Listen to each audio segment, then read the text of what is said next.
বিশ্বকাপের আলোয় প্রথম আলোর নিয়মিত যে অনুষ্ঠান বিশ্বকাপ ফুটবল নিয়ে তার আরেকটি পর্বে আপনাদের স্বাগত জানাচ্ছি। আমার কথা যদি একটু আটকে যায় বা কোনো কথাতে যদি আমি একটু কি বলে যে তোতলা তো বলবো না, মানে যদি মানে কি বলবো ফাম্বল করি, এটা ধরে নেবেন যে এটা বিশ্বকাপের প্রভাব। এবং আমার ধারণা আপনাদেরও অনেকের একই অবস্থা। কালকে রাতে স্পেন অস্ট্রিয়া ম্যাচটা দেখার পরে মাঝখানে একটু ঘুমানোর জন্য উইন্ডো ছিল, সেটা ঘুমানোর সুযোগ পাইনি। তারপরে পর্তুগাল আর ক্রোয়েশিয়া দেখলাম। দেখার পরে আসলে যেটা ঘুম হয়েছে সেটাকে ঘুম বলা যায় না, ঘুম নামের কলঙ্ক। সেটার ছাপ হয়তো আমার চেহারায় আছে। তো আলোচনাতে সেটা ছাপ থাকবে না, কারণ আমার সঙ্গে একজন খুব ভালো অতিথি আছেন, তার সঙ্গে একটু পরে পরিচয় করিয়ে দিই। তো আজকে আমাদের এই নতুন পর্ব বিশ্বকাপের আলোয়, যেটা শিরোনাম আমরা করেছি মদ্রিজের বিদায় এবং মেসি বনাম, না ভাই রোনালদো না, মেসি বনাম ভোজিনিয়া। এইটাই হচ্ছে আজকের আমাদের বিষয়, মদ্রিজের বিদায় এবং মেসি বনাম ভোজিনিয়া। এটা নিয়েই আমাদের আজকের বিশ্বকাপের আলো।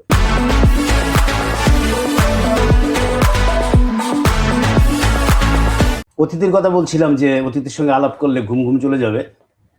কি এত সুন্দর শার্ট, এবং আমি আসার আগে থেকে ওর শার্টের প্রশংসা করছিলাম, একটু লাইভে করে নেই। ও তো ভাববে যে আমি তাকে খুশি করার জন্য বলছি। খুশি করার জন্য হলে আমি পাবলিকলি বলতাম না। You look very good. Thank you.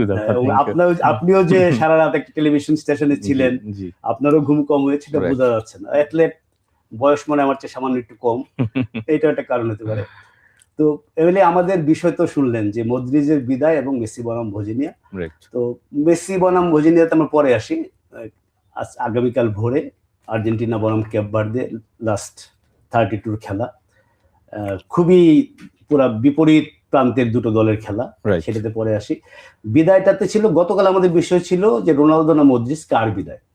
এটা আমরা জেনে গেছি যে Modric, Luka Modric great player, ক্রোয়েশিয়ার বলতে গেলে ফেস অফ ক্রোয়েশিয়ান ফুটবল, বিদায় নিলেন। রোনালদো টিকে থাকলেন অন্তত আরেকটি ম্যাচ। তো এই ম্যাচটা নিয়ে যদি আলোচনা শুরু করি, মানে ড্রামার যদি বলি, এটা মানে মহানাটকীয় একটা ম্যাচ শেষ মুহূর্ত পর্যন্ত। আপনি ম্যাচটা কেমন এনজয় করেছেন এটা যদি বলেন। ম্যাচটা যদি আপনি আমাকে টেকনিক্যাল বিষয়গুলি যদি আলোচনা করতে বলেন, সেখান থেকে আমার কাছে মনে হয় যে শুরুটা ক্রোয়েশিয়া ভালো করেছে। এই কারণে বললাম, আপনি যদি দেখেন এই পর্তুগাল দলটা যে স্কোয়াড ডেপথ নিয়ে আসছে, সেই অনুযায়ী এখন পর্যন্ত আমার কাছে প্রবাবলি তারা পারফর্ম করতে পারছে না। তারা ক্রোয়েশিয়াকে হারিয়েছে, বাট আপনি যদি পুরো ম্যাচের বিশ্লেষণ দেখেন, সেখানে আপনি ইমপ্রেস হয়েছেন কিনা জানি না পর্তুগালের পারফরমেন্স। আই এম নট, মানে আমি হইনি এই কারণ এই পর্তুগাল দলটাতে আসলে যে পরিমাণ ট্যালেন্টেড প্লেয়ার আছে, স্টার্টিং 11 এবং 11-এর বাইরে, তারা এই ওয়ার্ল্ড কাপ চ্যাম্পিয়ন হওয়ার মতো একটা দল, তারা এই ওয়ার্ল্ড কাপ আসছে। তো সেই তুলনায় গতকাল যদি শুরুটা দেখেন, আমরা শুরুর আগে অনেক ডিসকাশন করেছি পর্তুগাল এবং ক্রোয়েশিয়াকে নিয়ে, যে আসলে কারা ফেভারিট। তো সেখান থেকে ডিসকাশনের কিন্তু মেইন বিষয় ছিল যে পর্তুগাল অনেক জায়গা থেকে এগিয়ে গেছে, অনেক জায়গা থেকে, বিকজ আমরা তো একটা দলকে ফেভারিট ভাবি প্লেয়ারের স্ট্রেংথের উপরে। তো সেই জায়গা যদি দেখেন, পর্তুগাল আসলে প্রত্যেকটা ডিপার্টমেন্টে আমার কাছে মনে হয়েছে যে এই মুহূর্তে ক্রোয়েশিয়া যে দলটা আছে, তার থেকে প্রত্যেকটা ডিপার্টমেন্টেই পর্তুগাল ব্যালেন্স দল। স্পেশালি যদি মিডফিল্ড প্যাটার্নের কথা বলি, আপনি দেখেন তারা 3জন মিডফিল্ডার রয়েছে, তারা এই মুহূর্তে বিশ্বের সেরা মিডফিল্ডার। আমরা যারা সারা বছর ক্লাব ফুটবল ফলো করি, ভিতিনিয়া, জোয়াও নাভাস এবং ব্রুনো ফার্নান্দেজের পারফরমেন্স সম্পর্কে আমাদের সবার অবগত আছে। বের্নার্ডো সিলভা বাইরে বসে থাকে, এক্স্যাক্টলি বার্নার্ডো সিলভার মতো প্লেয়ার কিন্তু সুযোগ পাচ্ছে না স্টার্টিং 11-এ। রোবেন নাভাস পরে গিয়ে আপনার খেলছে চেঞ্জিং এ। সো সেখান থেকেই বোঝা যায় যে তাদের স্ট্রং ডেপথ কতটা স্ট্রং। তো ওই অনুযায়ী যদি দেখেন, শুরুটা যদি দেখি আমরা, ক্রোয়েশিয়া আসলে ডমিনেটিং শুরু করেছিল। সামনের দিকে লুকা মডরিচ বেশ কিছু, আমি আপনাকে একটু যদি এখানে ইন্টারাপ্ট করি, আমার সাথে আপনার পুরো মিলছে না। মানে আমার কাছে মনে হচ্ছে যে ম্যাচটাকে যদি এক্সট্রা টাইমটা আলাদা করে নেই, মানে ফার্স্ট মানে regulation 90 minutes, Portugal probably played better in first half. বিরতির পরে Croatia came back very strongly. First হাফটাতে ক্রোয়েশিয়া ইনফ্যাক্ট তাদের খেলাটাই হয়তো ওইটা, তারা কাউন্টার অ্যাটাকের দিকে গেছে, কিন্তু পর্তুগালকে একটু পর্তুগালের মতো মনে হচ্ছিল আমার ফার্স্ট হাফ মনে হচ্ছিল। বাট যদি আপনি পেনিট্রেশনের জায়গা দেখেন, হ্যাঁ ওইটা যদি দেখেন, যেটা আমরা সবসময় আশা করি যে আপনি যে 3জন সলিড মিডফিল্ডার থাকে, তারা যে কাজগুলি করা উচিত ছিল, specially Cristiano Ronaldo, Pedro Neto এবং রাফায়েল লেওর সাথে, সেটা হয়নি। কারণ বড় চান্স ক্রিয়েটের যদি জায়গা থাকেন, সেটা কিন্তু তেমন কোনো চান্স ক্রিয়েট করতে পারে না। লাইক রোনালদো যে ভালো কিছু সুযোগ পেয়েছে, বা পেড্রো নেটো বা রাফায়েল লেওরা যে ইন্ডিভিজুয়ালি কিছু ব্রিলিয়েন্স দেখেছে, সেগুলি কিন্তু তেমন একটা নেই। বাট আপনার সাথে আমি এগ্রি যে বল পজিশন বলেন বা যদি অ্যাটাকিং থার্ড কোনো কিছু করার থাকে, সেটা পর্তুগাল করেছে। ইভেন যদি 20-25 মিনিট 30 মিনিট দেখি আমার Right. কাছে ইন্টারেস্টিং লাগছিল যে জি এরা মনে হয় প্রতিজ্ঞা করে নেমেছে যে ক্রসে আমরা গোল করবো না, কারণ এমন সব ক্রস গিয়েছে, জি এই ক্রস গুলা মানে আমরা প্রাইম টাইমে রোনালদো বারবার ফিরে আসছে মনে হয় যে রাইট রোনালদো যে ক্রসটাতে পা লাগাতে পারলেন না, এটা 5 বছর আগে রোনালদো বা 2 বছর আগে রোনালদো যাই না, আল নাসেরের তো Right. পুরোটা ফলো করি নেই আমি।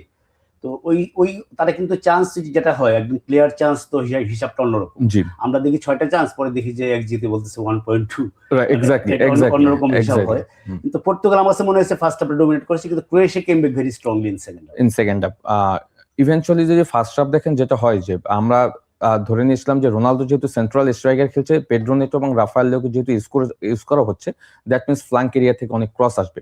বাট ক্রোয়েশিয়া যেটা করেছে আপনি যদি দেখেন, তারা 4-5-1 একটা ডিফেন্সিভ অর্গানাইজেশনের সময় আমার কাছে মনে হয় যে খুব কম্প্যাক্ট একটা সেন্ট্রালি ব্লক রাখছে, হ্যাঁ ওভারলোড করছে আপনার সেন্ট্রালি। ইভেন্চুয়ালি ফ্ল্যাঙ্ক এরিয়াগুলি স্পেশালি রাফায়েল লিওর সাইডটা তারা কিন্তু ডাবল ডিফেন্ডিং করছে, তাকে কিন্তু তেমন কোনো স্পেস দেয়নি। তারপরও রাফায়েল লিওর ইন্ডিভিজুয়াল ব্রিলিয়ান্স কারণে নোনো মেন্ডেস এবং রাফায়েল লিও কিন্তু চেষ্টা করেছে ওই পাশ থেকে অনেক কিছু অপারেট করার। রাইট ফ্ল্যাঙ্ক থেকে তেমন একটা অ্যাটাক হয়নি, বিকজ পেড্রো নেটোকে তারা বেশিরভাগ সময় ইনভার্টার করেছে লাইক 3 মিডফিল্ডারদের সাথে। তো ওই জায়গাটা বেশ ভালোই করছিল। বাট একটা ম্যাচে যখন আসলে এই ধরনের ইন্টেন্স থাকে বাট বড় চান্স ক্রিয়েট যদি না হয়, তখন কিন্তু প্ল্যান বিতে যেতে হবে। লাইক সেকেন্ড হাফ যদি শুরুটা দেখেন, আমার কাছে মনে হয় যে ক্রোয়েশিয়া শুরুটা বেশ ভালো করেছে। আপনি যদি প্রথম গোলটা যদি দেখেন, আপনার সিনারিটা, এখানে বলবো যে পর্তুগাল আমার মনে হয় যে এই জায়গাটায় দে আর ভেরি আনকনসার্ন। আপনি যদি দেখেন ওখানে একটা থ্রো হয়েছিল, আপনি যদি দেখেন ভেরি পোর, আমি বলবো আনবিলিভেবল যে এই লেভেলে এসে ওই জায়গায় ফাঁকায় বল পেয়ে যাওয়াটা, ফার পোস্টে বারবার ফাঁকায় বল পেয়ে যাচ্ছিল।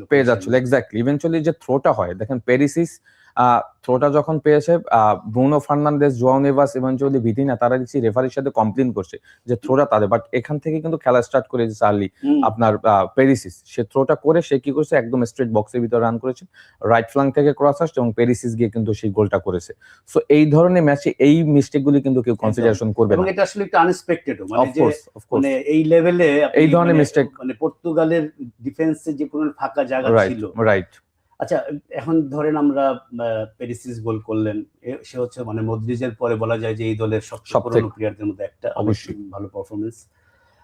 রোনালদো অবশেষে নকআউটে গোল পেলেন, খুব অবিশ্বাস্য যে রোনালদোর মতো প্লেয়ার 6টা ওয়ার্ল্ড কাপ খেলেছেন, প্রতিটা ওয়ার্ল্ড কাপে গোল করেছেন, তার গোল এখন 11টা, আরেকটা হলি পেলে কি ছুঁয়ে ফেলবেন।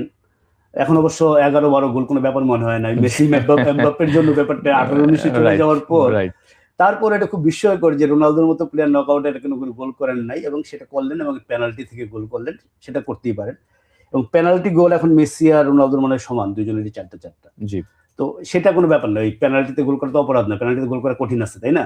মেসি 3টা মিস করে এটা বুঝাই দিচ্ছে যে ওয়ার্ল্ড কাপে মেসির 3টা মিস আছে। এটাই কিন্তু একটা খুব দারুণ কোশ্চেন করছেন যে পেনাল্টিতে গোল করা কিন্তু মানে সহজ না, বরং কঠিন। কারণ পেনাল্টি গোল আপনি সবাই রেসপেক্টেড যে এটা গোল হবে, বাট সেটা যখন মিস হয় তখন কিন্তু আলোচনা কিন্তু একদম সর্বোচ্চ পর্যায়ে। রাইট, দেখেন মেসি 6টা গোল করছে, বাট একটা পেনাল্টিও কিন্তু সে মিস করছে। হ্যাঁ, ওইটা পরে কিন্তু তার অনেক কথা শুনতে হয়েছে যে ওয়ার্ল্ড কাপে সবচেয়ে বেশি আমার কাছে মেসির যেটা আজকে মেসির আলোচনায় আমরা যাবো ওই যে বজিনিয়ার সময়, রাইট, আমি দুষ্টামি করে সেদিন বলছিলাম, প্রচুর দুষ্টামি করি তো, যে মেসি ঠিক করছে যে ভালো বন্ধ সব রেকর্ড সে নিয়ে নেবে।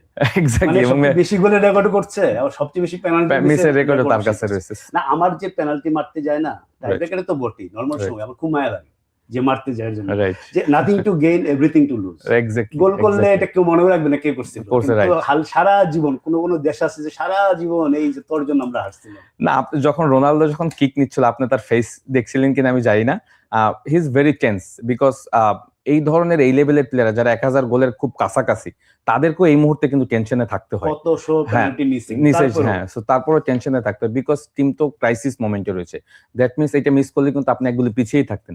সো ওই মোমেন্টটা কিন্তু ইজ ভেরি ইম্পর্টেন্ট একজন প্লেয়ারের জন্য, যেটা গোল করতে পারবো কি পারবো না। হ্যাঁ, এবং সেই প্লেয়ার যদি রোনালদো হয়, এবং আমরা জানি এই রোনালদোকে নিয়ে এই ওয়ার্ল্ড কাপ অনেক কথা হচ্ছে, সো সেটা তো আলটিমেটলি সে করে দিয়েছে। এবং তার আপনি যেটা বলছেন যে নকআউট স্টেজে তার গোল ছিল না, সেটাও সে করে ফেলেছে। ইভেনচুয়ালি রোনালদো কিন্তু আরো একটা গোল করেছিল, ওই গোলটাও যেটা অফসাইডে বাতিল হলো। So that was also fantastic goal দাদা। আপনি যদি তার প্রথম টাচটা দেখেন, হ্যাঁ, সে যেভাবে বলটা আসলে উপর থেকে কন্ট্রোল করেছে এবং যেভাবে ফিনিশ করেছে, ব্যাড লাক যেটা অফসাইড ছিল। সো রোনালদো ব্যাপারটা হয়েছে, রোনালদো তো এদের মতো প্লেয়ারদেরকে আসলে বিফোর ম্যাচ একরকমের আমরা কথা বলবো, বাট ম্যাচের সিনারি তারা আরো রকমের করবে। রোনালদো মেসিরা সারা বছর এভাবেই করে আসছে। তারপরেও এই পর্তুগাল দলটার যদি আপনি ওভারঅল পারফরমেন্স দেখেন, আই এম নট হ্যাপি। না, কনভিন্সিং পারফরমেন্স ছিল না। আপনার সাথে আমি একমত যে, এবং আমি যে পর্তুগাল, আপনি যে পর্তুগাল নিয়ে যখন বলছেন, এটা ব্রাজিলের ক্ষেত্রে হয়, স্পেনের ক্ষেত্রে যেটা হয়, স্পেনটা হয়তো আমরা একটু ছুঁয়ে যাবো, স্পেনের ম্যাচ ছিল কালকে, যে মানে যেহেতু এই দলটার যে অন পেপার স্ট্রেংথ এবং তাদের যে পটেনশিয়াল আমরা জানি, আমরা তাদেরকে এইভাবে বিচার করবো। অবশ্যই এই এদের খেলাটা যদি একটা মানে কোট আন কোট ছোট দল খেলে, আমরা বলবো কি দারুণ খেলছো, রাইট, কিন্তু আমরা তো পর্তুগালের কাছ থেকে একটা বেটার আশা করি, স্পেনের কাছ থেকে বেশি আশা করি। রোনালদোর অংশটা আরেকটু বলে নিই। রোনালদোকে যে তুলে নেওয়া হলো, তার হাঁটুতে একটা ছবি দেখলাম, একটু রক্ত ছিল। এটা কি কারণ হতে পারে নাকি কনসালো রামোস আরো বেশি, মানে এমন কিছু হতে পারে যে রোনালদো তো একটা সেন্ট্রাল স্ট্রাইকারে খেলছে, তারা তো 4-2-3-1 খেলছে বেশিরভাগ সময়, আমি স্ট্রাইকিং এ রোনালদোর বদলে অন্য কাউকে খেলাবো এই কারণে, মানে এক্সট্রা টাইমে খেলা যেতে পারে, যাচ্ছিলই তো তখন। দেখেন, একটু যদি আমাকে সময় দেন, আমি 1 মিনিট একটু আপনার কাছে নিব। সেটা হলো যে এই ম্যাচটা যদি দেখেন, রবার্তো মার্টিনেজ যে কোচ, এই কোচকে আমি আসলে আমি মনে করি ওভার রেটেড কোচ। তাকে আমি আসলে কখনো মনে করি না সে খুব ভালো মানের কোচ, কারণ সে বেলজিয়াম দলটাকে যে গোল্ডেন জেনারেশনটা পেয়েছিল সেখানে কিচ্ছু করতে পারেনি। তো এর থেকেও বেটার টিম কিন্তু এখন পর্তুগাল। এই টিমটাতে যদি দেখেন সেকেন্ড হাফে, বাট এই ক্ষেত্রে আমি তাকে কিছুটা হলে অ্যাপ্রিসিয়েট করবো। সে একটা বড় সাহসিকতার পরিচয় দেখিয়েছে। দেখেন, একটা সময় সে 4 জন ইম্পর্টেন্ট প্লেয়ারকে একসাথে এট এ টাইম উঠিয়ে নিয়েছে। আপনি যদি দেখেন Vitinha, Bruno Fernandes, Joao Cancelo right ব্যাকে, পেড্রো নেটো, 4 জনকে উঠিয়ে দিয়ে কিন্তু সে 4 জন সলিড প্লেয়ার নামিয়েছে, বিকজ ওই টাইমে তার গোল লাগবে। হ্যাঁ, আপনি যদি দেখেন ওই সময় বার্নার্দো সিলভাকে নামিয়েছে, নেলসন সেমেডোকে সে নামিয়েছে, ইভেনচুয়ালি গঞ্জালো রামোসকেও কিন্তু সে ওই সময় নামিয়েছে। গঞ্জালো রামোস কিন্তু রোনালদো সাব হিসেবে নামেনি, রোনালদো সাব হিসেবে নেমেছে রোভেন নেভাস। হ্যাঁ, বিকজ ওই সময়টা মিডফিল্ডে খুব একটা স্ট্রাগল করছে, বিকজ কোভাসিস এবং মডরিচ ওই সময়টা পুরো মিডফিল্ড, আপনি যদি সেকেন্ড হাফটা দেখেন, পুরো মিডফিল্ডে ডমিনেট করছে, এবং কোভাসিসের কিন্তু ওই শটটা কিন্তু গোল হয়ে গিয়েছিল, যেটা আপনার দিয়াগো কস্তার হাতে লেগে পোস্টে লেগে বাইরে গিয়েছিল। সো ওই সময়টা যখন ডমিনেট করছিল, আমি অ্যাপ্রিসিয়েট করবো কোচকে, বিকজ তখন সে চিন্তা করেছে রোনালদোকে উঠিয়ে যদি একটা মিডফিল্ড প্লেয়ার বাড়ানো যায়, গঞ্জালো রামোসকে নাম্বার 9 এ সেন্ট্রালি রাখা যায়, দেন হয়তো মিডফিল্ড মোর এফেক্টিভ, এবং সেটা কিন্তু হয়েছে। আপনি দেখেন রাফায়েলো যে ক্রসটা থেকে গোল করেছে আপনার গঞ্জালো রামোস, সেন্ট্রালি তো আসলে ওই সময় দুজন টল ডিফেন্ডারের মাঝখান থেকে গোল করা ইজ ভেরি টাফ, যেটা সে করে ফেলেছে। সো আমি বলবো একটা দেখছিলাম আমি যে মানে কতখানি জাম দিয়ে উঠছে, রাইট, যেটাতে ধরেন গত 15-20 বছরে এসব ক্ষেত্রে রোনালদো ছিল আলটিমেট। এক্স্যাক্টলি, যে রোনালদোর এরকম আছে যে মানে আনবিলিভেবল হাইট, মানে মাটি থেকে হয়তো এতটুকু উপরে, সেই রোনালদো হয়তো এখন আর নাই।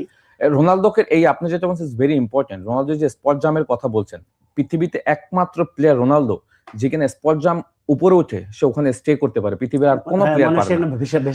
হ্যাঁ, এটা পৃথিবীর কোনো প্লেয়ার পারে না। সো ওই অর্ডিনারি কারণে সে কিন্তু জীবনে প্রচুর গোল করেছে হেডে, আপনি দেখবেন, বিকজ এটা তার একটা এক্সট্রাঅর্ডিনারি, আমরা বলবো যে তার ক্ষমতা।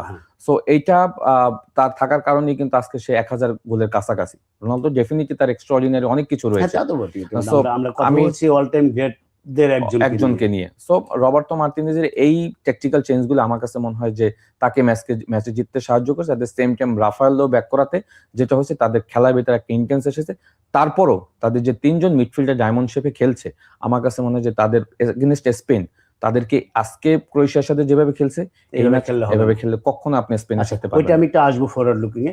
এই ম্যাচে যেটা সবচেয়ে বড় ড্রামা, এই ম্যাচে অনেক ড্রামা হয়েছে, এই যে রোনালদোর গোল অফসাইডেই হলো, এর আগে পোস্টে লাগা টাকা, নানা কিছু মিলে অনেক, মানে একটা মানে আমরা রোনালদো মদ্রিজের বিদায়ী ম্যাচ যে কোনো একজনের, এটা মানে যে আশা নিয়ে খেলা দেখতে বসি, হয়তো টেকনিক্যালি ওই হাই স্ট্যান্ডার্ড হয়েছে কিনা সেই আলোচনা যাচ্ছে, কিন্তু যদি ড্রামা চিন্তা করি, প্রচুর ড্রামা হয়েছে। যে ইনজুরি টাইমে 4th মিনিটে পর্তুগাল এগিয়ে গেল, ম্যাচ অলমোস্ট শেষ, আর সেখানে 10 মিনিট এক্সট্রা টাইম, সেটা 11, 12, 13 চলছে, 13 নম্বর মিনিটে গোল, এবং সেটা এমন একটা কারণে বাতিল হলো, যেটা এই ট্রায়ন্ডা বল বা ট্রিয়ন্ডা বল, যেটা আমরা এই ওয়ার্ল্ড কাপে বলছিলাম, যেটা চিপ আছে, সেন্সর আছে, ক্রিকেটে যেরকম স্নিকোমিটারের মতো আছে, এবং সেটা খুব ইন্টারেস্টিং যে ওই পর্তুগালের একটা প্লেয়ারের মাথায় একটু ছোঁয়া লেগেছিল বলে, না হলে তো এটা অফসাইডে, তার মানে 2-2 হয়ে যায়, এক্সট্রা টাইম হয়ে যায়। না, অফসাইডের তো আসলে রুলস এন্ড রেগুলেশন আছে। হ্যাঁ, এটা বাইরে আপনি যেতে পারবেন না। দ্যাট মিনস ওখানে যখন বলটা আসে, প্রথমে কিন্তু বলটা লেগেছে ক্রোয়েশিয়ার প্লেয়ারের মাথায় লেগে, দেন ভেগিয়ার ডিফেন্ডার যে ছিল তার মাথায় লেগে ক্রোয়েশিয়ার প্লেয়ারে পায়ে গেছে। পড়েছে। এখান যদি প্রথম টাচটা যদি আপনার বক্সের ভিতরে ক্রোয়েশিয়ার প্লেয়ার না হতো, ভিগিয়ার মাথায় লেগে যদি ডিরেক্ট চলে যেত, that will be goal, that will be goal, no offside. So ওই টাচটার কারণেই কিন্তু এটা অফসাইড হয়েছে, এবং ভিআর কিন্তু বারবার এটাকে দেখছিল যে আসলে টাচটা হয়েছে, সিলি টাচ আপনি যেটা বলছেন, যে চুলের হালকা যে বাতাস, আপনার এই নতুন বল না হলে সেটা এটা হয়তো ধরা পড়তো না। সো টেকনোলজির কারণে হয়তো অনেক জিনিসগুলো এখন খুব সহজেই ধরা পড়ছে। সো আবার অনেক কিছু কিন্তু আমরা দেখছি যে কত গোল আপনি পেয়েছেন যেগুলো আসলে অফসাইড ছিল। আমার কাছে এটা আমি ওই ক্রিকেটীয় ব্যাটসম্যানদের বলি যে যখন ছিল না, থার্ড আম্পায়ার ছিল না, রিভিউ ছিল না, তখন তো কত, এখন ওরাও আবার পাল্টা জবাব দেয় যে দাদা কতবার তো ভুল আউটও দিছে আম্পায়ার, রাইট, আমাদের ভুল অফসাইডও দিছে, রাইট, যেটা অফসাইড জানি ওই ধরনের গোলও তো আমরা করছি, সেগুলো তো ক্যান্সেল করছি, দুটো মিলে হয়তো কাটাকাটি হয়ে যায়। তো এই ম্যাচটা নিয়ে আমরা শেষ করি, মানে এই ম্যাচটা কতগুলো ম্যাচ থাকে না যে রাইট শেষ হয়ে যাওয়ার পরেও একটু একটা রেস্ট থেকে যায়, রাইট। এটা প্রথম তো কারণ একটা বটেই যে একজন গ্রেট প্লেয়ার চলে যাচ্ছে আর কোনদিন দেখা যাবে না তাকে, এটা একটা কারণ, প্লাস লাস্ট সেকেন্ডের যে ড্রামাটা এটা দুর্দান্ত। এখন যে আলাপটা আমি একটু ঢুকবো সেটা হচ্ছে স্পেন ভার্সেস পর্তুগাল। স্পেন পর্তুগালে আসবো, যে স্পেন ও অস্ট্রিয়ার সঙ্গে এই পর্তুগালের মতোই one of the most highly rated team এই ওয়ার্ল্ড কাপে, going into the world cup. দুইটা তিনটা টিমকে যদি কেউ রেখেছে আমার মনে হয় না কেউ স্পেনকে বাইরে রাখতে সাহস করেছে। স্পেনকে একদম সামনের দিকে, রাইট। তো সেই Spain probably better than group stage yesterday. হ্যাঁ, অফ কোর্স, এটা তো আপনিই বলে দিয়েছেন যে তাদের ফার পারফরমেন্স বেটার গ্রুপ স্টেজে ম্যাচ থেকে, এই ম্যাচ অস্ট্রিয়ার সাথে ইভেনচুয়ালি এখনো কনভিন্সিং পারফরমেন্স না। হ্যাঁ, ওয়ার্ল্ড কাপ চ্যাম্পিয়ন হওয়ার জন্য যে পারফরমেন্স দরকার ওইটা আমার কাছে মনে হয় এখনো কিছু না, অনেক অ্যাবসেন্স আছে। হ্যাঁ, বিকজ তাদের টিম কম্বিনেশনও কিন্তু এখন পর্যন্ত প্রপার সিলেক্টটা তারা করতে পারেনি, বিকজ 4টা ম্যাচে 4 রকম মিডফিল্ড প্যাটার্ন নিয়ে খেলেছে। কখনো ফেবিয়ান রুইসকে পেড্রি এবং রদ্রির সাথে স্টার্ট করেছে, কখনো ড্যানি অলমো, কখনো মরেনো। সো লাস্ট ম্যাচ যেটা স্টার্ট করেছে ড্যানি অলমোকে পেড্রি এবং রদ্রির সাথে স্টার্ট করেছে, ভিয়েনা এক সাইডে স্টার্ট করেছে, লামিন ইয়ামাল আর জাবাল। সো তাদের মেইন প্লেয়ার কিন্তু এখনো খেলছে না। হ্যাঁ, আপনি যদি জানেন যে Nico Williams, because Nico Williams এবং লামিন ইয়ামাল হলো তাদের মেইন স্ট্রেংথের জায়গা। যদি ইউরোর কথা আপনার মনে থাকে, এই দুজনের উপরে ভর করেই কিন্তু তারা চ্যাম্পিয়ন হয়েছে। তারপর আমি বলবো যে ভিয়েনা ওই জায়গাটা বেশ ভালো করছে, বাট অ্যাজ নট লাইক আপনার নিকো উইলিয়ামস। আর মিডফিল্ডের ব্যাপারটা হলো রদ্রি আউটস্ট্যান্ডিং, পেড্রির যদি পারফরমেন্স দেখেন, এখনো পেড্রির আমার কাছে মনে হচ্ছে যে তার 60% দিচ্ছে, 40% এখনো সে দিতে পারেনি। সো ওই জায়গাগুলি কিন্তু আরো ইমপ্রুভ করতে হবে। আদারওয়াইজ কিন্তু আপনি যে পর্তুগালের কথা বলছেন, পর্তুগাল হয়তো ডমিনেটিং ফুটবল খেলেনি এগেনস্ট ক্রোয়েশিয়া, বাট স্পেনের সাথে কিন্তু যখন খেলবে তখন কিন্তু চেহারাটা ডিফারেন্ট হয়ে যাবে। তখন ওই যে 3জন ডায়মন্ড শেপের মিডফিল্ডারদের কথা বলছি, আপনি আমার কথাটা মনে রাখেন, দে উইল বি পারফর্ম, এবং ওই স্পেনদেরকে এরাই একটা সময় খুব বিপদে ফেলবে মিডফিল্ডে, বিকজ ওরা যদি রোটেশন করে এই 3জন মিডফিল্ডার, দেন কিন্তু পেড্রি, রদ্রি, ড্যানি অলমো যারাই শুরু করবে তাদের কিন্তু খুব সমস্যায় পড়তে হবে। সো স্পেনের কনভিন্সিং পারফরমেন্স এখন আমি দেখি নাই, বাট তাদের একটা বড় স্ট্রেংথের জায়গা হলো দে ডিডন্ট কনসিডিং এনি গোল, তারা এখন পর্যন্ত একটা গোল কনসিড করেনি। সো ডিফেন্স সলিড রয়েছে, এট দ্য সেম টাইম তাদের যে ফুল ব্যাক, তাদের পারফরমেন্স আমার কাছে মনে হয় আউটস্ট্যান্ডিং। স্পেশালি যদি কুকুরেলার কথা বলেন, আপনি দেখেন এমন একজন লেফট ফুল ব্যাক যে কিনা একটা ম্যাচে 3টা গোলে তার আপনার বিশাল একটা ইম্প্যাক্ট রয়েছে। 2টা তো ডিরেক্ট সে অ্যাসিস্ট করেছে, একটা যেটা আপনার ভিয়েনার ক্রস থেকে পারো গোল করেছে, সেটা তো তার একটা কনভিন্সিং ওখানে একটা ডিউটি ছিল, যে বল প্রেস করেই সে নিয়ে সাথে সাথে ভিয়েনাকে দিয়েছে এবং আর্লি ক্রস থেকে পারো গোল করেছে। আমার কাছে মনে হয় যে স্পেন দলটা আস্তে আস্তে একটা ভালো শেপে আসছে। সো এগেইনস্ট পর্তুগালের সাথে তো অবশ্যই একটা বিশাল টাফ। আচ্ছা, পর্তুগালের সঙ্গে ম্যাচ হবে সোমবার রাত 1টায়, রাইট। আমি আপনাকে থামিয়ে দিলাম এই কারণে যে তাহলে আমি ওই দিন সোমবারে কি বলবো, সোমবার তো আমাকে স্পেন পর্তুগাল নিয়ে আলোচনা করতে হবে, কিন্তু এই ধরনের দুইটা দল যখন মুখোমুখি হয় ন্যাচারালি তখন থেকেই, যখন ম্যাচ আপটা ঠিক হয় তখন থেকে আসলে আলোচনাটা চলতে থাকে। আমরা আমাদের মানে একদম ইমিডিয়েট সামনে যেটা আছে, এটা তো এতক্ষণ আমরা অতীত নিয়ে আলাপ করলাম, মেসি বনাম ভোজিনিয়া, এই শিরোনামটা আপনার কাছে কেমন লাগছে? যে কোনদিন কি আপনি ভেবেছিলেন যে ক্যাপ ভার্দের একজন গোলকিপার, আসলে উত্তরটা আমি জানি যে ভাবেন নাই, ক্যাপ ভার্দের একজন গোলকিপারের সঙ্গে ওয়ার্ল্ডের এই মুহূর্তের বেস্ট প্লেয়ার, অনেকে মনে করে সর্বকালের সেরা প্লেয়ার, সেই তর্কে না গেলাম। অনেকে না, আমি মনে করি আপনি হয়তো মনে করবেন না, আপনি ডিফেন্ড করবেন, আমি জানি না, আপনি জানেন না, হয়তো আমি তো এই তর্কে এখানে না যাই, কারণ আমার কাছে সর্বকালের সেরা মানে এটা এমন একটা বড় জিনিস, এটা অনেক কিছু, এটা তো শুধুমাত্র number of goal, number of Messi এমন কিছু নাই যেটা করে নাই, আরো কেউ করেছে, অনেক কিছু করেছে যেটা অনেক পরে 40 বছর 50 বছর পরে অন্যরা রেপ্লিকেট করেছে, সেসব নিয়ে আমরা পরে আলোচনা করি।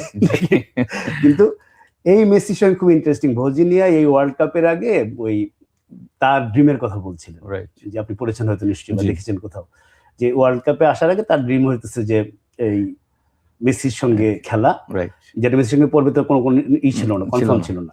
জি, ক্যাপ ভার্দে উঠবে এটা তো কনফার্ম ছিল না। প্লাস আরো বড় স্বপ্ন হচ্ছে 1-0 ক্যাপ ভার্দে এগিয়ে আছে, এই আর্জেন্টিনা পেনাল্টি পেয়েছে, মেসি পেনাল্টিতে আসছে এবং 3 পেনাল্টি ঠেকিয়ে দিচ্ছে। জি, এবং আজকে রাতের বেলায় মানে ভোরবেলায় যখন এই দুইজন মুখোমুখি হচ্ছে, একজন বলবো যে মানে এটা বলবো একটা উত্তর মেরু একটা দক্ষিণ মেরু, রাইট, দলীয় শক্তি বলি, পার্সোনাল প্রোফাইল বলি, অবশ্যই। সেইখানে আমরা কেন তাহলে এই বনামটা দেওয়ার সাহস পেলাম, সেটার কারণ হচ্ছে ক্যাপ ভার্দের সঙ্গে তার পারফরমেন্স, উরুগুয়ের সঙ্গে পারফরমেন্স, সৌদি আরবের সঙ্গে পারফরমেন্স। ক্যাপ ভার্দেই এই ওয়ার্ল্ড কাপের একটা বিস্ময়, এর মধ্যে এই বিস্ময়ের একটা প্রতীক হয়ে আসছে ভজিনিয়া। অফকোর্স। তো আপনি মানে আর্জেন্টিনা ক্যাপ ভার্দে ম্যাচ নিয়ে এত কথা হবে এটা তো আপনি কল্পনা করেন নাই, বা আপনার এই ম্যাচটা নিয়ে কি চিন্তা? যে না, আমাকে যদি সত্যি করে বলেন, আমি কেপ ভার্দে এই ওয়ার্ল্ড কাপ খেলার আগে আমি এই দেশটার নাম জানতাম না, টু বি অনেস্ট, একদম অনেস্টলি স্পিকিং আমি বেশিরভাগ মানুষই আমি জানতাম না। যখন দেখলাম যে কেপ ভার্দে আসছে এবং পরে আসতে তাদের খোঁজ খবর নিলাম, দেখলাম যে তাদের দেশে মানুষও বেশি না, তারা আসছে। সো তাদের তো বড় অ্যাচিভমেন্ট, তারা ওয়ার্ল্ড কাপ স্টেজে আসছে, এটা হলো প্রথম অ্যাচিভমেন্ট। সেকেন্ড হলো তারা প্রথম ম্যাচ স্পেনের সাথে ড্র করে ফেলেছে, এটা হলো তারপরে মানে একটা ওয়ার্ল্ড চ্যাম্পিয়ন দল, ইউরো চ্যাম্পিয়ন দলের সাথে তারা এই মুহূর্তে বিশ্বের মানে 1-2-3 নাম্বার র্যাঙ্কিং এ থাকা একটা দলের সাথে তারা ড্র করে ফেলেছে। সেকেন্ড ম্যাচ উরুগুয়ের সাথে তারা সাবেক 2বারের চ্যাম্পিয়ন, তাদের সাথে ম্যাচটা ড্র করেছে এবং ওখানে তারা 2টা গোলও করেছে। থার্ড ম্যাচ তারা সৌদি আরবের সাথে ড্র করেছে। 3 পয়েন্ট নিয়ে তারা গ্রুপ রানার হয়ে রাউন্ড অফ 32 তে আসছে। So they already achieve lot of things, মানে যেটা স্বপ্নেরও বাইরে। একদম। এখন যদি আসে ভজিনার কথা, ভজিনা তো আসলে প্রথম ম্যাচে তার পারফরমেন্স দিয়ে সারা পৃথিবীকে শো করেছে সে আসলে কোন মানের কিপার। আবার সেকেন্ড ম্যাচে যদি দেখেন এগেনস্ট উরুগুয়ে, সেখানেও তার কিছু মানে ল্যাকিং ছিল। থার্ড ম্যাচে এসে আবার কনভিন্সিং পারফরমেন্স। এখন এই দলটার ম্যাক্সিমাম প্লেয়ারই কিন্তু তাদের ইন্টারভিউতে বলছে যে আমরা আমাদের স্বপ্নের থেকেও বেশি পেয়েছি, বাট আমাদের এখন মেইন ফ্যাক্ট হলো আমরা মেসির সাথে খেলবো, এর থেকে বড় অ্যাচিভমেন্ট আমাদের আর লাইফে কিছু নাই। এবং এরা এই দলটা কিন্তু মেসিকে ম্যাচের আগে তাদের জার্সি দিবে অনেক কিছু দেখলাম যে তারা মেসির জন্য অ্যারেঞ্জ করছে। সো মেসি তো খুবই আনইউজুয়াল, মানে এটা ওয়ার্ল্ড কাপের মতো competitive match as if they are celebrating Messi, right, because মেসির সেই এটা আছে, সেই ওরাটা অবশ্যই। সো কেপ ভার্দে কিন্তু কোনো প্রেসার নেই, কোনো প্রেসার নেই। সো একটা দলের যখন প্রেসার থাকবে না, তখন তারা ফ্রিকোয়েন্টলি পারফরমেন্স করবে। বিকজ আমরা জানি, আমরা যখন ফুটবল খেলছি, আপনি আরো ভালো জানবেন যে প্রেসার মোমেন্টে আপনার মাসেল কাজ করবে না, আপনার ব্রেন কাজ করবে না, আপনি পাস দিতে গেলে অপোনেন্টের কাছে যাবে, আপনার যেটা করতে চাবেন সেটা হবে না। So they have no pressure, they are performing. তারা যে আজকে একটা টাফ ম্যাচ খেলতে যাবে বা একটা মানে অঘটন ঘটানোর একটা সুযোগ তৈরি করবে, সেটা কিন্তু তাদের সেই স্ট্রেংথ রয়েছে। বিকজ এই কনফিডেন্সটা তাদের তৈরি করেছে এগেনস্ট স্পেন থেকে, তারপরে উরুগুয়ের সাথে, তারপর তো সৌদি আরবের সাথে। এখন মেইন ফ্যাক্ট হলো যে আর্জেন্টিনাকে আসলে তারা কিভাবে থামাবে, বিকজ আর্জেন্টিনা দলের তো স্ট্রেংথ আসলে মেসি তো রয়েছে, এর বাইরেও কিন্তু তাদের প্রচুর স্ট্রেংথ রয়েছে ম্যাচ উইনিং এ। তাদের মেইন স্ট্রেংথ হলো তাদের coach Lionel Scaloni, he have lot of plan. আসলে ওই লো ব্লকের এগেনস্টে কিভাবে খেলতে হবে, মিড ব্লকের এগেনস্টে কিভাবে খেলতে হবে, কাউন্টার অ্যাটাকে আসলে সেটাকে কিভাবে প্রোটেক্ট করবে, সো স্কলোনি থেকে ভালো এটা কেউ জানে না। ডেফিনেটলি এটা যখন খেলা শুরু হবে, আমরা হয়তো ম্যাচ টু ম্যাচ দেখবো, টাইম টু ডিউরেশন যত যাবে, হয়তো লাইক 30 মিনিটসে গোল না হলে তখন আরেকটা প্ল্যানে যাবে, ফার্স্ট হাফে না হলে সেকেন্ড হাফে অন্য প্ল্যানে যাবে, সেগুলো তো হয়তো শুরুতে গোল পেয়ে গেলে অন্যরকম, হয়তো ন্যাচারালি তাদের নিজেরা গোল করার চেষ্টা করবে। রাইট। তো সেইখান থেকে কেপ ভার্দে ডেফিনেটলি একটা তো লো ব্লক ডিফেন্সিভ অর্গানাইজেশন তৈরি করবে, যেখানে ভজিনা হবে মেইন ম্যান, রাইট, যেটা স্পেনের এগেইনস্টে সে করে দেখিয়েছে। ওই কারণেই কিন্তু মেসি ভার্সেস ভজিনার কথাটা এসেছে। সো এটা হতে পারে যে সে হয়তো এক্সট্রাঅর্ডিনারি খেলে ফেলতে পারে, আবার এমন হতে পারে আর্লি গোল 1-2টা কনসিড করলে হয়তো তখন যেটা হবে যে রেজাল্টটা অন্যরকম হতে পারে। একদম একদম। আমি আমার আপনি যেটা বললেন এইটাই, যে দুইটা আসছে, একটা হলো যে কন্টিনিউয়াস ডিফেন্ডিং করে যাওয়া, এবং সেটা তারা ভালো পারে প্রমাণ করেছে অলরেডি, অফকোর্স। আরেকটা হলো যে শুরুতেই যদি এখন ডিফেন্স করে গেলে, যে একটা আমি বহু আগে একটা কথায় কে যেন আমাকে বলছিল যে ভাই 10 জনকেই যদি গোলের সামনে দাঁড় করে রাখলেই ড্র করা যেত, বাংলাদেশ ব্রাজিলের সঙ্গে ড্র করতো। হ্যাঁ, অফকোর্স। মানে যারা ক্রিয়েটিভ টিম, বড় দল, তারা তো 10 জন দাঁড় করে রাখলেও এখানে তারা আপনার অত দূর যায় না। তো আপনি ব্রাজিল এবং জাপানের ম্যাচটাই দেখেন, হ্যাঁ, জাপান সেকেন্ড হাফে যেটা করেছে, আপনি যদি একজন মানুষকে আপনার দিকে যাওয়ার জন্য সুযোগ দেন, সে আপনার উপরে যাবেই। হ্যাঁ, সো আপনি যদি ইনভাইট করেন যে আসো এটা করো, কতক্ষণ আপনি কনসেন্ট্রেট লেভেল রাখবেন? হ্যাঁ, ওইটা কখনোই সম্ভব না, অত সহজ না। এবং এটা আমি বলছি, হয় ওইটাতে তারা সাকসেসফুল হবে কিছুক্ষণ, আর আরেকটা যেটা হতে পারে যে মেসি আর্লি, মেসি হ্যাঁ, বললাম যেহেতু হ্যাঁ আর্লি গোল করে দিলে, হ্যাঁ বেশিরভাগ মেসি যেহেতু রাইট করছে, করছে, হ্যাঁ আর্লি একটা দুইটা গোল হয়ে গেলে তখন চিত্রটা ভিন্ন হয়ে হ্যাঁ, যাবে। কারণ ওরা তখন একটু আরেকটা গোল করার চেষ্টা অবশ্যই তারা করবে, গোল করতে আসবে, তখন আরো গোল হবে, আরো গোল হবে, মানে অনেক বেশি ম্যাচে গোলের ম্যাচও হতে পারে। ক্যাপ ভার্দের যেটা বললেন আপনি, আরেকটা বিশ্ব রেকর্ড এবার ওয়ার্ল্ড কাপে খুব ইন্টারেস্টিং জিনিস, প্রচুর রেকর্ড হচ্ছে, মানে গোলের রেকর্ড, অ্যাসিস্ট রেকর্ড, অ্যাসিস্ট তো আগে হিসাব রাখা হতো না, এখন প্রচুর এরকম হচ্ছে, পরপর ওয়ার্ল্ড কাপে গোল করা রেকর্ড। ক্যাপ ভার্দের রেকর্ডটা খুব ইন্টারেস্টিং, তারা ফার্স্ট ডেবুটেন্ট টিম যে প্রথমবার ওয়ার্ল্ড কাপে খেলতে এসে 3টা ওয়ার্ল্ড চ্যাম্পিয়নের সাথে খেলছে, মানে Argentina current world champion, Uruguay former world champion, Spain সাবেক ওয়ার্ল্ড চ্যাম্পিয়ন। মানে আপনি যেটা বললেন যে এটা আসলে স্বপ্ন শব্দটা দিয়ে আসলে আটনো জানে, স্বপ্নেরও বাইরে দলের জন্য ইভেন্চুয়ালি তাদের সেলিব্রেশন সেটাই বলে 5.5 লাখ 6 লাখ লোকের দেশ। আমি তো যেটা বললাম যে কেপ ভার্দে এখন তারা শুধু এনজয় করছে, হ্যাঁ of the field, on the field, হ্যাঁ তাদের ভিতরে যেটা হয়েছে যে তারা এই ওয়ার্ল্ড কাপের এক্সপিরিয়েন্স ইন ফিউচার তাদের ফুটবল ডেভেলপমেন্টের জন্য বিশাল একটা কাজ করবে। তাদের দেশের মানুষ, তাদের দেশের জনগণ, তাদের যারা ফুটবল লাভার রয়েছে, যারা ফুটবল খেলতে আগ্রহী, তাদের নেক্সট জেনারেশন, তারা আমার কাছে মনে হয় যে এখান থেকে বড় একটা শিক্ষা নেবে। ইন ফিউচারে কেপ ভার্দেরাই হবে কিন্তু আগামী দিনের আমি বলবো যে এই ওয়ার্ল্ড কাপ স্টেজের অন্যতম ওই যে আমরা বলি আন্ডারডগ টিম, এরাই দেখবেন যে একটা সময় ওয়ার্ল্ড কাপে এসে বড় বড় দলগুলির সাথে ভালো করবে। লাইক মরক্কো গত ওয়ার্ল্ড কাপে সেমিফাইনাল ছিল, এখন তারা চ্যাম্পিয়নের জন্য ভাবছে। এই কেপ ভার্দেরা এক সময় এই এক্সপিরিয়েন্স থেকে তাদের ফুটবল ডেভেলপমেন্টের যে মেইন স্ট্রেচ, যে মেইন চূড়া, সেখানে চলে যাবে। এবং কেপ ভার্দে, আমি এটা দিয়ে শেষ করি যে কেপ ভার্দের ফুটবলিং অ্যাচিভমেন্টের চেয়ে আপনি যেটা বললেন যে পৃথিবীর আমার ধারণা অনেক অনেক মানুষ প্রথম জেনেছে যে এরকম একটা দেশ আছে, রাইট, মানে যেটা অনেক অনেক কিছু খরচ করে এই করে কূটনৈতিক তৎপরতা করে মানুষই করে না দেশকে পরিচিত করানোর জন্য। তো এটা একটা আনবিলিভেবল গল্প। এমনিতে ওয়ার্ল্ড কাপে মিলে আমার সবসময় বড় দলগুলোর প্রতি একটা ফ্যাসিনেশন থাকে। যেমন জার্মানি আউট হয়ে গেছে, আমি ফ্রান্স প্যারাগুয়ের বদলে অবশ্যই ফ্রান্স জার্মানি দেখতে চাইতাম। নেদারল্যান্ডস আউট হয়ে গেছে, মানে বড় দলগুলো একটা খেলা মজা আছে, কিন্তু আবার এইটাও মজা আছে যে এই যে কেপ ভার্দে, কুরাসাও ইকুয়েডরের সাথে জোর করে ফেলছে, মানে চিন্তা করা যায়। কুরাসাও জাপান জার্মানির সাথে 7 গোল করার পরে তারা আপনার ইয়ার সাথে ড্র করে ফেলছে, আপনার কি বলি কোন ম্যাচটা জানি, তারা একটা ইম্পর্টেন্ট ম্যাচ উরুগুয়ের সাথে তারা ড্র করে ফেলছে, চিন্তা করা যায় না। হ্যাঁ, সো এই ম্যাচগুলি কিন্তু আসলে আমাদেরকে মনে হয় যে ওয়ার্ল্ড কাপ স্টেজে যে অঘটন ঘটে, এরা কিন্তু নতুন দলগুলি সে কিন্তু আমাদেরকে এই শিক্ষাগুলি দিচ্ছে। তেবেলি ধন্যবাদ আপনাকে। আমার কোনো কিছু কি বাদ পড়লো? আমার সবই হয়েছে। আমাদের বিষয় ছিল মদ্রিজের বিদায়। মদ্রিজ নিয়ে আমরা একটা লাইন বলতে পারি আমাদের বিদায় নেওয়ার সময়। আপনার হয়তো সেম পজিশনের প্লেয়ার না, কিন্তু মদ্রিজকে আপনি লম্বা সময় দেখেছেন। মদ্রিজ নিয়ে আপনাকে যদি একটু বলতে বলি যে আমার কাছে মনে হয় জিদানের পরে যদি কোনো কনসিস্টেন্সি প্লেয়ার থাকে আসলে he is Modric. Playmaker, box to box. একটা সময় মদ্রিজের প্রাইম টাইমটা যদি একটু দেখেন, রিয়াল মাদ্রিদ বা ক্রোয়েশিয়া দলটা দিয়ে যদি দেখেন, মাঠের এমন কোনো স্পেস নেই যে তাকে খুঁজে পাওয়া যেত না। আমরা এমনও সময় দেখেছি যে রাইট ব্যাক কাছ থেকে বল নিয়ে এসে একদম বক্স টু বক্স সেন্ট্রাল স্ট্রাইকারের সাথে লিঙ্ক আপ হয়েছে, হ্যাঁ, যখন তার প্রাইম টাইমটা ছিল। আমার মনে হয় যে he is a controller on midfielder, he is a মানে আমি কি বলবো play maker, he is a number 10 player, he is as like box to box player. অনেকগুলি গুণাবলী কিন্তু তার সাথে, এবং একজন মিডফিল্ডার থেকে সে ব্যালন ডি'অর জয়ী একজন প্লেয়ার, 5 বারের আপনার চ্যাম্পিয়ন্স লিগ জেতা প্লেয়ার। তার টিমমেটসরাও আমি যখন দেখেছি যে ইন্টারভিউতে বলছে মডরিচ লাস্ট 15-20 বছরের বেস্ট মিডফিল্ডার দের একজন। সো এটা তো আসলে আমরা তার খেলাটাকে অবশ্যই মিস করবো। আমি জানি না সে এখনো জাতীয় দল থেকে রিটায়ারমেন্টে যায়নি, ইভেন্চুয়ালি এখনো ক্রোয়েশিয়া দলের মেইন প্লেয়ার আমি মনে করি মডরিচ। সে কিন্তু আজকে যদি আপনি ম্যাচটা দেখেন যেটা হয়েছে, সেখানেও কিন্তু তার ওই ডাইনামিক পাসগুলি যদি দেখেন, যেটা আসলে এরিয়ালি পর্তুগালের ফ্লাঙ্ক এরিয়াগুলিতে ফেলেছিল, যেটা আমার কাছে মানে পর্তুগালের কোনো প্লেয়ার কিন্তু ওই ডেপথে বলগুলি দিতে পারেনি। সো এইগুলি তো মডরিচকে সবার থেকে মানে এগিয়ে রেখেছে।